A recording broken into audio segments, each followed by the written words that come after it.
My parents backed my sister when she screamed I ruined their lives. I left. This morning, 14 calls. Hi, I'm Evelyn. 2 weeks ago, my sister screamed at me in front of our parents. You've ruined our lives. And they nodded like it was true. I didn't yell. I didn't cry. I just walked out, with nothing but my bag and silence. But this morning, I woke up to 14 missed calls. Now they say they need me. So, what changed? Before we dive in, what time are you listening to this and where from? Drop a comment. Maybe you've been erased too, until they realized they needed the one they discarded. It was already dark outside, but the air inside the house felt even heavier. My sister, Celeste, sat perfectly perched on the edge of the family's oversized cream sectional, her ring light glowing like a halo around her. She was finishing a live stream. Something about hitting 50,000 followers on social media. My parents sat nearby, nodding along like she'd just gotten her PhD. I stood in the doorway between the kitchen and the living room, clutching a chipped mug of tea I'd reheated twice. My name hadn't been mentioned once in the past hour. That wasn't surprising. I had become an expert at blending into the background. Sometimes I wondered if the walls noticed me more than they did. Then it happened. The laptop screen flickered and Celeste's voice jumped half an octave.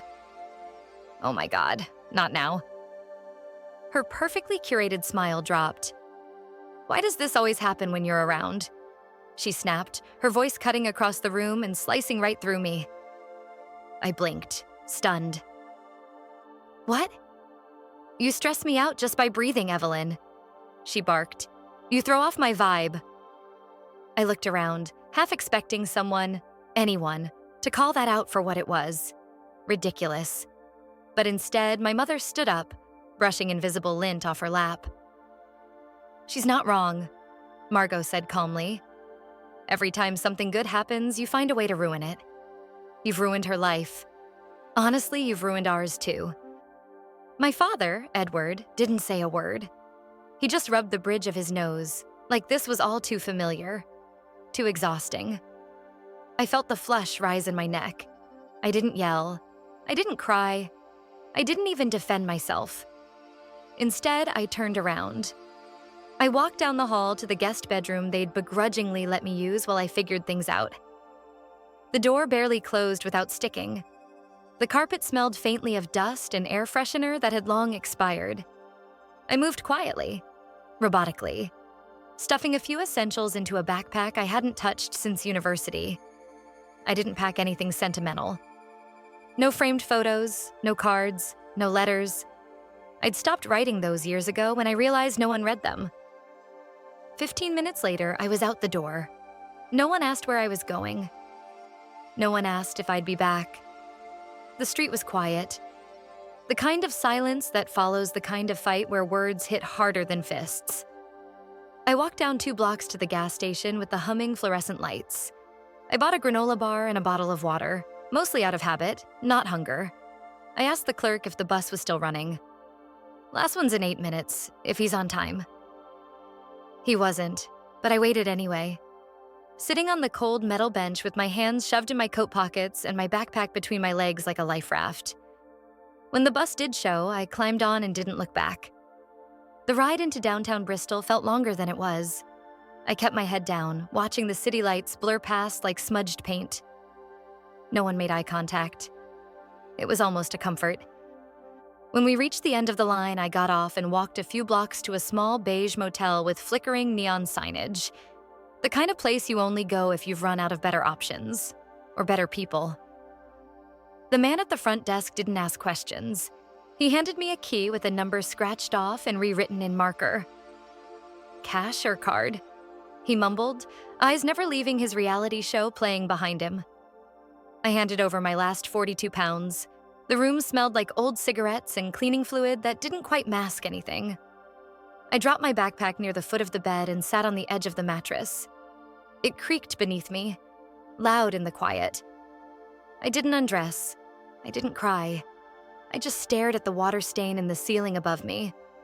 It looked like a broken heart or a burned-out star, depending on how you tilted your head. My phone sat face down on the nightstand. I hadn't heard a single buzz the entire time. No, where are you? No, come home? Nothing. And then it vibrated. Just once. I reached for it, half hopeful, half numb. A notification popped up. Reminder, unopened Mother's Day gift from Evelyn delivered 2 years ago. The box I'd mailed her, wrapped in tissue paper. A pair of silk handkerchiefs with her initials. I had them monogrammed. She never opened it. They never opened me. The next morning, I was up before the sun finished rising. I counted what I had left. 270 pounds and some change. No job, no home. But something about that note made the math feel less like a countdown and more like a challenge. I walked toward downtown. My feet ached before I reached the corner gas station, but I kept going. A little cafe near the bus depot opened early and had a small chalkboard sign out front. Free Wi-Fi. Coffee refills all day. That was all I needed. Inside, it smelled like burnt toast and floor cleaner. I ordered the smallest coffee on the menu, £1.75, and took the seat closest to the outlet.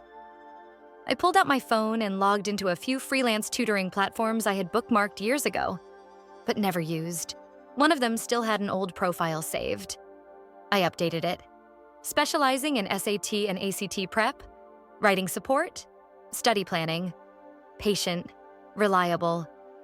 Under About Me, I wrote, I believe in showing up even when no one else does. By noon, I had applied to 16 listings. Parents desperate for help with test scores. Students overwhelmed by college pressure. People I could understand in ways my own family never tried to understand me. Halfway through the 5th application, I paused. The words, reliable, compassionate listener, stared back at me from the bio section. I remembered my grandmother's voice. You were always the one who listened, she used to say. She'd tell me that during Sunday dinners, when I sat at her feet while everyone else talked over each other. She saw something. Not flashy, not loud, but something real. I swallowed hard, thinking back to the funeral. We were standing in the reception hall, surrounded by polite people with bad coleslaw. A family friend I barely knew leaned in gently and said, Your grandmother's second letter was beautiful. I hope it brought you peace. Second letter? I blinked at her. I only got one. Her face fell, confused. Oh, I must have been mistaken. She said she wrote you another 8 months before she passed. I'm sure it got to you. But it never did. And when I asked my mother 3 days after the funeral, still trying to give her the benefit of the doubt, she didn't even blink. Oh, it wasn't anything important. Just sweet old lady things. Just sweet old lady things. That letter, too, had been erased, like I had been. A pattern so long and subtle you don't notice it, until you wake up one day and realize all your edges have been sanded down by people who said they loved you. I shook the memory off and refocused on my applications. A ding came in, one parent responded, then another. By the end of the week, I had 3 clients, 2 high schoolers and 1 adult learner prepping for a GED. The library, 2 blocks from the cafe, allowed guests to borrow Chromebooks for online sessions. I booked 2-hour slots every afternoon and used them like my life depended on it, because it did. The pay wasn't much, but every pound felt earned. And the students? They listened. They asked questions. They said, thank you. One girl named Isla said during our second session, You're the only person who's explained this in a way that makes sense. It felt strange, being seen by strangers in ways I'd never been seen at home. That evening, I returned to the motel and recorded my income on the back of the same receipt from when I checked in. I wrote down the tutoring hours, the payments I'd received on PayPal, and how much I could afford to spend next. 2 more nights. I looked around that tiny room. It smelled faintly of bleach and damp curtains, but it was mine, for now, and that was enough. For the first time in years, I felt the slightest thread of pride uncoil in my chest. They never noticed what I was building, I said aloud to no one, because they never thought I could. It wasn't just bitterness. It was clarity, cold and clean. I lay down, still wearing my jeans, too wired to sleep. The motel buzzed with faint conversations through the wall and the whir of a vending machine outside. Just as I was about to put my phone on silent, a post popped up on my feed. "Family is who shows up when it matters. Don't ever forget that." It was Celeste's caption. Her face gleamed next to our mother's, both holding glasses of something bubbly. I barely registered the fake smiles before my eyes locked onto something behind them. A photo on the wall. The family portrait. But I wasn't in it. I stared at the photo. My thumb instinctively zoomed in, my eyes locked on the familiar hallway wall. Same textured beige, same soft shadow from the hallway lamp. But the frame was different. Gone was the old family portrait we took when I was 16, back when everyone still pretended I belonged. In its place, a glossy new photo. Celeste in the center, of course. Mom on one side, beaming in her cream cardigan. Dad, stiff but smiling as if coached. Even the dog, Bruno, the golden retriever they got after I moved out, sat proudly in front. It looked like a campaign ad for some Hallmark version of our family. Only, I wasn't in it. Not a mention. Not a trace. Just a clean, cheerful slice of life, trimmed to remove the messy parts. I didn't cry. I thought maybe I would. But all I felt was a slow rising heat in my chest. Not sadness, not quite rage either. Something quieter, heavier, like watching someone throw away a letter before reading it and realizing it was yours. I sat on the edge of the motel bed, the phone still glowing in my hand. A few years back, I might have told myself they probably just needed a smaller frame. Or maybe they didn't realize I'd notice. But not this time. This wasn't an accident. It was official. I'd been erased. Not metaphorically, not emotionally, physically. I scrolled back to other photos on Celeste's page. Throwback to the good old days. Family dinner last Sunday. Grateful for my tribe. There I was, always barely in frame, or cropped out entirely. And now, I was just gone. A wave of memory pulled me under. I was 9, standing on a stool so I wouldn't be too short for the group photo at church. Everyone laughed when Celeste joked, "Evelyn always looks like she photobombed us." That time, Mom did defend me. Kind of. She's just shy, that's all. But they moved me to the end of the lineup anyway. Out of frame was easier. I blinked away the memory and reached for my tote bag, needing to distract myself. I began organizing my tutoring inquiries, replying to students, filtering messages. It was busy work, until I opened the spam folder. There it was, a subject line I nearly missed. Family Podcast Opportunity. Sent by Celeste. I had been CC'd. My stomach clenched. I opened it. A short, professional note to a PR rep, pitching an episode featuring modern family dynamics through the lens of resilience and social media influence. And then at the bottom, my sister. She's just bitter and emotionally unstable. We don't talk for a reason. I don't want her involved. It's taken years to rebuild the family's image. My hand tightened around the phone. I could hear the ringing in my ears. I reread the line 3 times.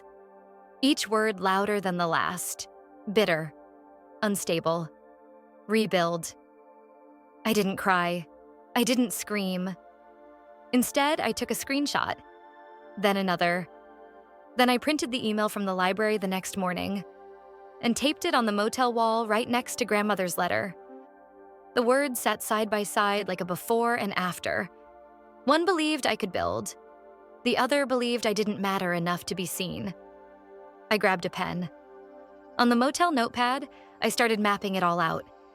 Dates, comments, moments, the slow eraser, the dismissals, the behind-the-back insults that had finally come out in writing. It didn't feel petty anymore. It felt necessary. Later that week, a message popped up from a London-based SAT prep group. They'd reviewed my profile and wanted to onboard me for virtual sessions. £75 per student, a number I hadn't seen in years. It meant I could stop living off discount coffee and hope. I accepted the offer. Without celebration. No jumping, no smiling, just a steady kind of satisfaction. The kind that stays quiet. because it doesn't need to be seen. By Friday evening, I had enough to put down for a small room in a shared apartment a few miles out. Not a palace, but something with a door that locked and no blinking neon sign outside. I sat on the bed, tracing the edge of the printed email with my thumb. I wasn't angry anymore. I was awake. There's a difference. A knock on the motel door startled me. Sharp, hesitant. I stood slowly and opened it. There she was. Sophie, my former best friend. Her face looked thinner, tired. She clutched something in her hands, wrapped in an old dish towel like it. My chest tightened. "It's still sealed," she whispered. "Evelyn, I found it in your mom's desk, under a stack of expired coupons." I didn't reach for it right away. I just stared. "I wasn't snooping," she said quickly, setting it gently on the little table by the microwave. "I was dropping off something for Celeste. Margot had me waiting in the kitchen, and it was sitting there like it meant nothing." I finally picked it up. The envelope hadn't been torn or wrinkled. It looked exactly like it did when I walked it to the mailbox last year. My mother's birthday. I'd saved up for weeks just to load a gift card to her favorite cafe, and wrote a letter inside about second chances, about trying again, about maybe healing. She never opened it. Sophie sat down across from me. Her mouth opened like she wanted to say more, but didn't. I slid a fingernail under the flap. The paper peeled back without resistance. I pulled out the card and the note, unfolded the soft pink sheet. "Mum, if there's still a space in your heart for me, I'd like to sit there again. Not asking for everything, just a call back. I miss our Tuesday talks. I miss you. Love, Evelyn." I read it twice. Then I folded it back. I didn't say anything. I couldn't. Even the words I sent them didn't matter. Not enough to open.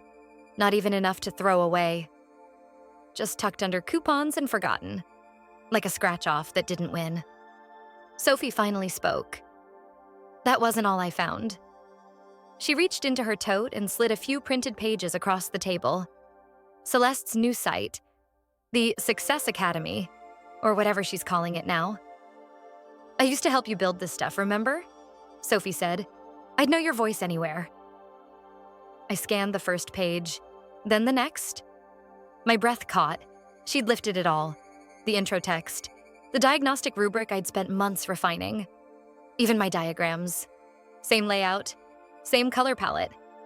Only now it was under Celeste's name. Her photos, her brand. "She said you gave it to her?"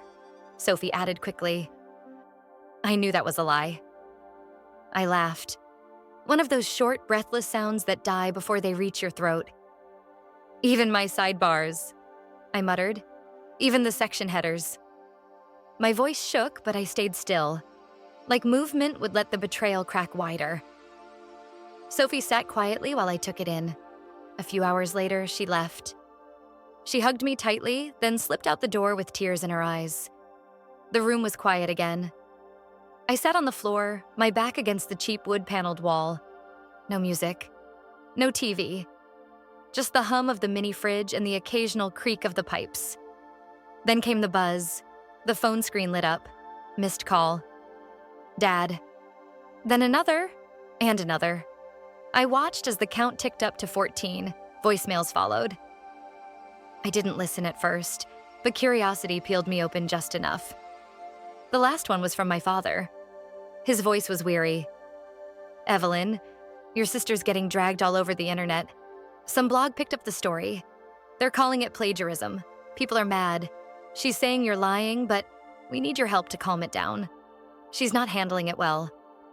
No apology, no acknowledgement. Just the usual pattern. We need you when it burns." I didn't answer. I didn't even text back. I just sat there, phone on my lap, screen still lit, then dark, then lit again. The buzz felt like a mosquito at the edge of sleep. Persistent.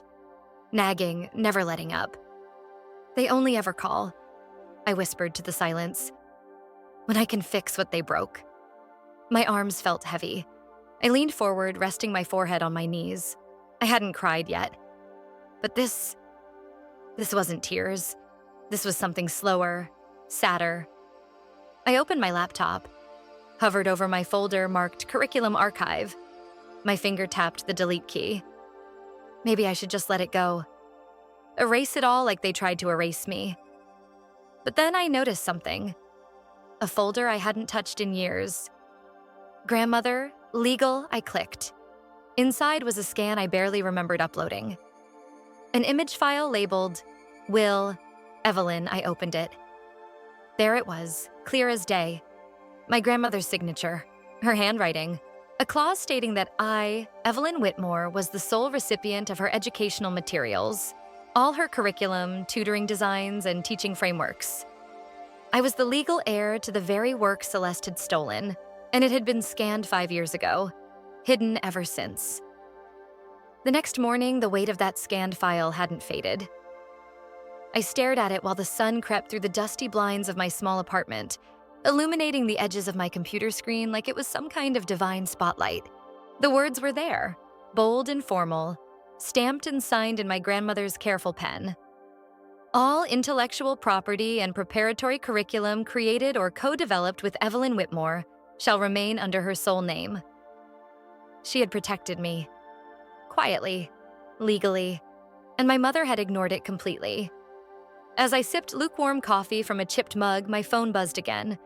Another voicemail. The second that morning. I didn't want to hear it, but my thumb hovered over the play button. Anyway, I was already spiraling. What's one more turn? Margot's voice came through softer this time. Evelyn, please, you can't just let the family fall apart. Your sister's career is hanging by a thread. She said, the family. But I knew what she meant. Them, the ones who replaced my face in pictures. The ones who left my envelope in a drawer like a piece of trash. Then another voicemail. This one from Celeste. Her voice cracked with panic. You're just bitter. You're always bitter. We gave you everything and this is how you repay us? I could almost see her pacing in some pristine room, mascara trailing down her cheeks, blaming me, like she always did. We gave you everything, she said. What a joke. I whispered into the silence. You erased me and still expect me to be your savior. My hands were steady as I printed the will. No drama, no tears, just clarity. I pinned it to the wall next to the email screenshot and the faded note from Gran. One was typed, one was printed, one was handwritten. All of them told the same story. I'd been erased, and now they were demanding I paint myself back in just to fix their mess. I stared at that wall for a long time. By lunch, I'd made up my mind. I looked up a lawyer in Cambridge who specialized in intellectual property and quietly booked a consultation. When I arrived, I brought the printout and said in a calm voice, I'm not asking to sue. Not yet. I just want this documented, verified, and publicly filed. I want ownership to be formal and known. The lawyer, a woman in her 50s named Ingrid, raised an eyebrow after reading the will. You don't need a lawsuit to take back what's yours, she said, tapping the page. You just need a notice. I left her office with paperwork in hand, sunlight warming my back, and something inside me I hadn't felt in years. Control, but peace? That didn't last long. That night, there was a knock. 3 raps, firm, familiar. I looked through the peephole and nearly stepped back in disbelief. Margot, Edward, and Celeste. I opened the door but didn't invite them in. We stood in the narrow hallway. The air felt sharp, like everything between us had hardened into glass, ready to shatter if anyone raised their voice. Margot looked exhausted. Her lipstick was faded. Her hands trembled. Edward said nothing. He never did. Celeste's eyeliner was smudged, her curated shine was cracking, and she knew it. We made mistakes, Margot began, clasping her hands. We know, but family means forgiving. I didn't blink. No, I said softly. Family meant not burning my letters. It meant opening my envelope. It meant saying my name in your family appreciation posts. Margot looked down. I turned to Celeste.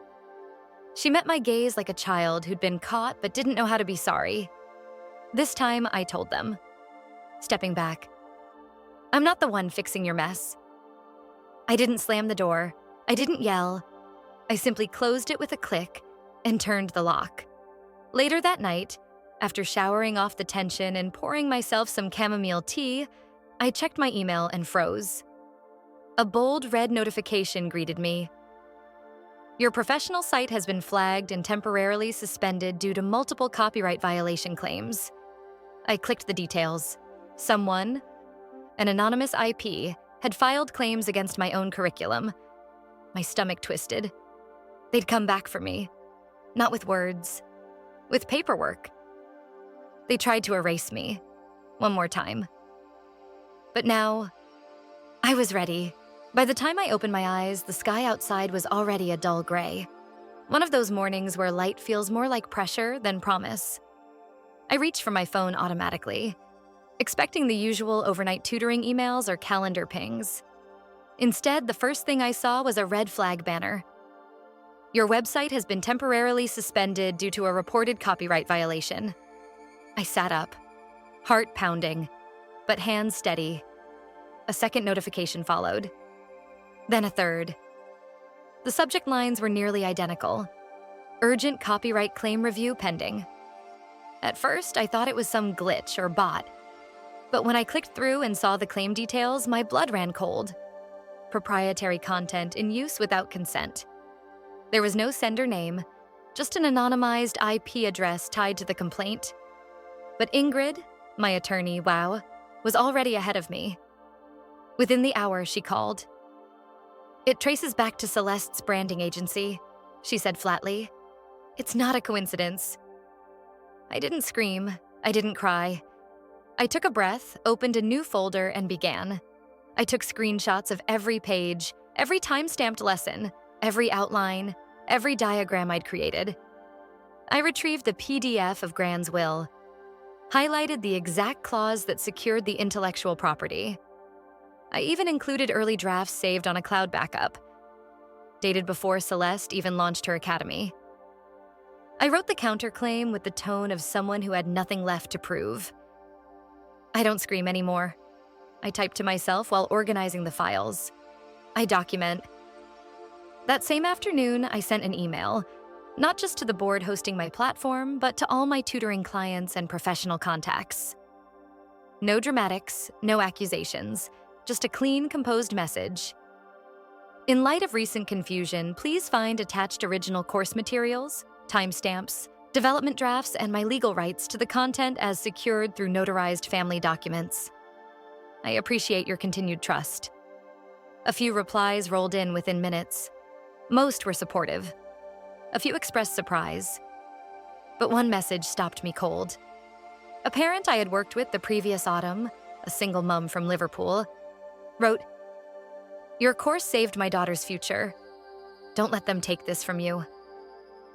That one I printed. I placed it next to the will on my wall.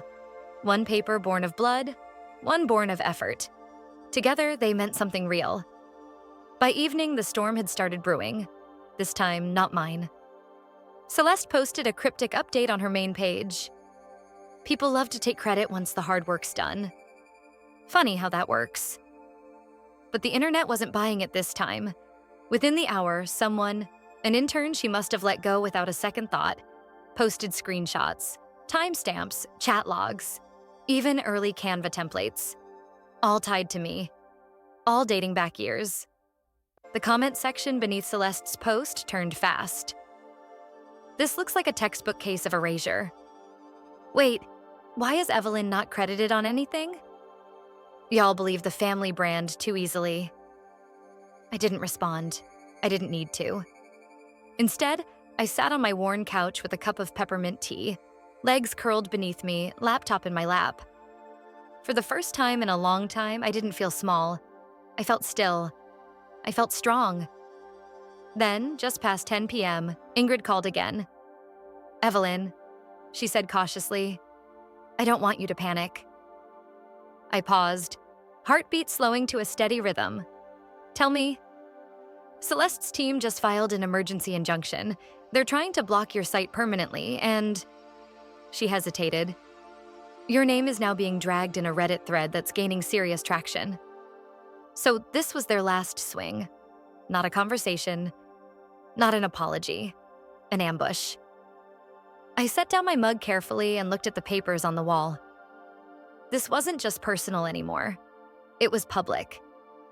And now it was war. The next morning, I didn't rush to check my inbox. I made coffee, let the kettle hiss, let myself breathe. I cracked the window just enough to let the cold air in, sharp enough to make me feel awake. Only then did I open my laptop.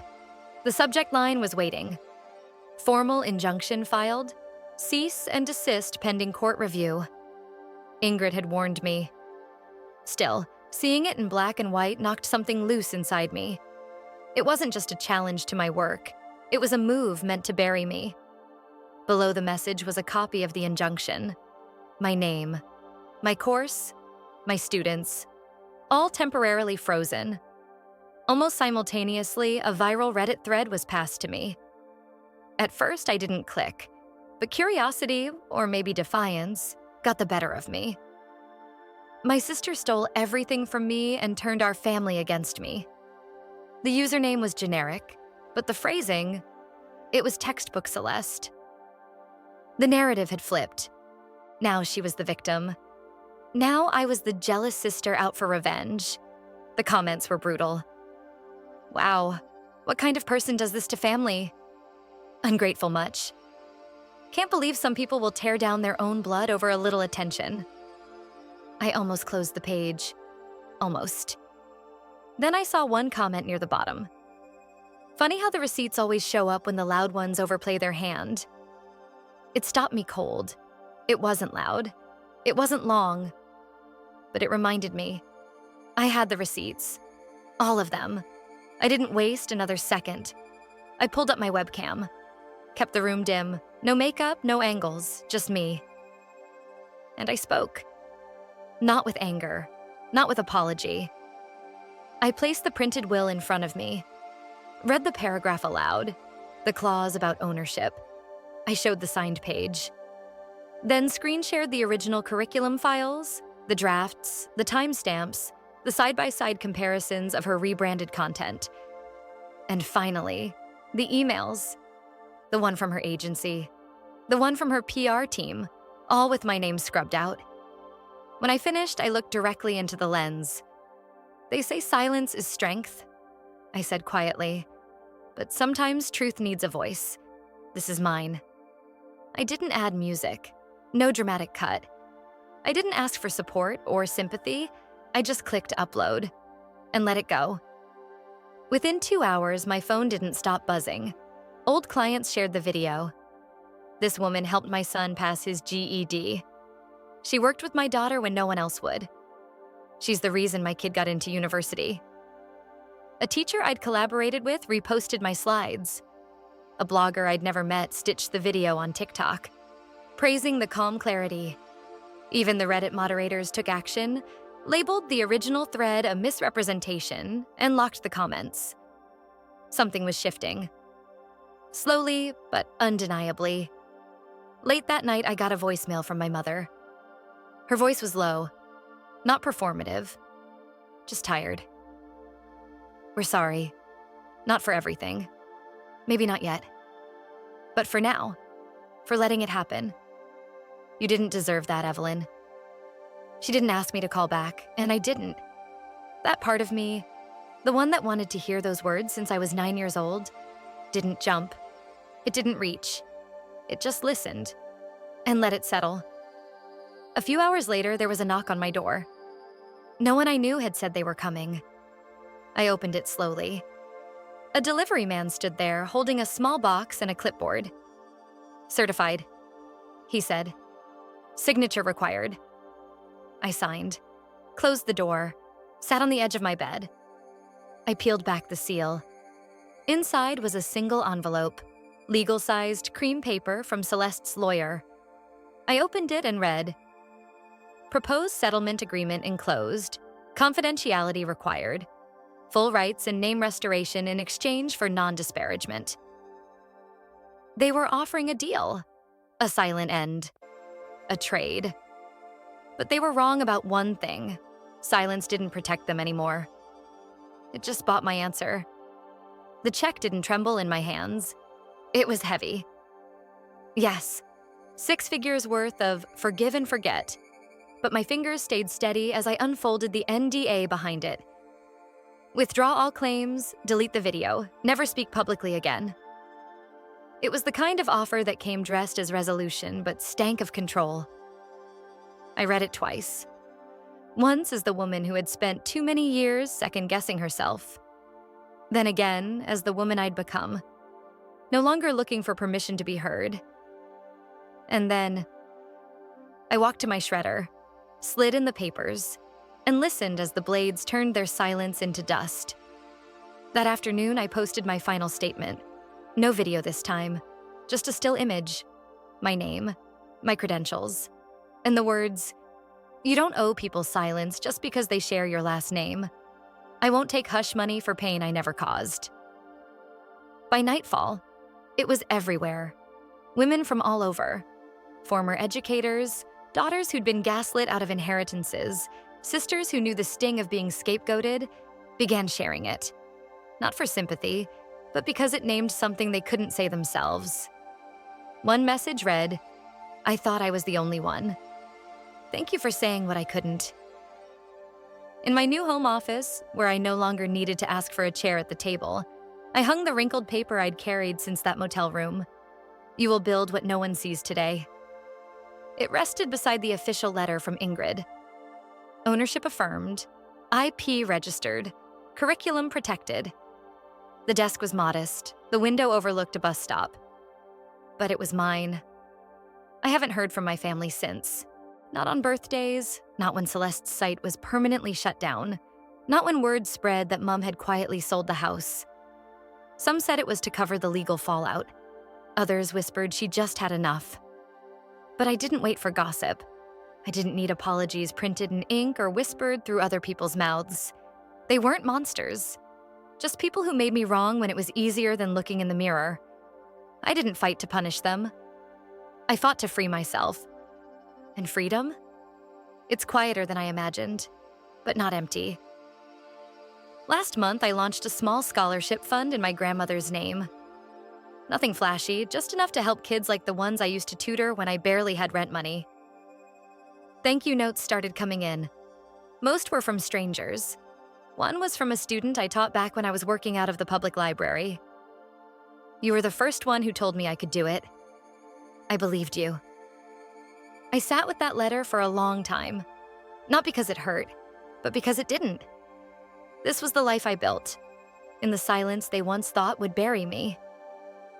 A few days ago, I printed a second copy of my grandmother's note. I folded it into an envelope. No return address, no message. Just those words. "You will build what no one sees today." I mailed it to a girl I once tutored, one who'd quietly told me her parents thought she was too much, who'd been told to stop dreaming so loud, because maybe one day she'll find herself alone in a motel room.